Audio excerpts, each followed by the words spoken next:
Bonjour à tous et bienvenue.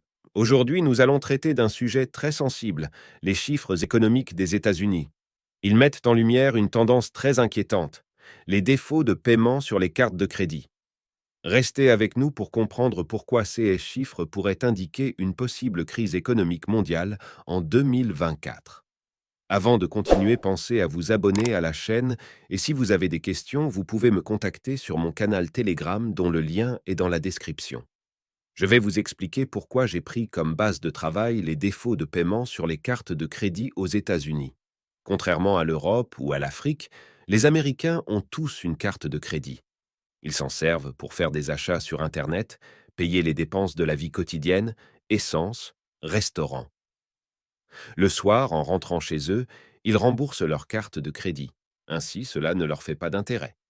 S'il ne paie pas, c'est là qu'il met en place un crédit avec des taux d'intérêt pouvant aller jusqu'à 25%. Aussi, en payant avec cette même carte de crédit, cela va leur constituer un scoring. Le crédit score, c'est une note qui met en lumière si tu es un bon ou un mauvais payeur. C'est ce qui sert de base pour un emprunt immobilier. Comme vous l'avez sûrement constaté, la vie est de plus en plus chère. L'inflation a atteint des records. D'ailleurs, j'avais déjà fait une vidéo sur l'inflation au Canada, je vais vous rajouter le lien dans la description. De plus en plus de personnes ont du mal à joindre les deux bouts, comme par exemple aux États-Unis où les Américains ont du mal à rembourser leurs cartes de crédit. Je vous ai fait un tableau qui met en avant l'historique des défauts de remboursement des cartes de crédit de 1990 à ce jour. Les données présentes sur ce graphique proviennent du site de la Réserve fédérale américaine. Quand on regarde mon tableau, on peut noter des pics, comme par exemple en 1990 à 1992, où on a connu une période de récession.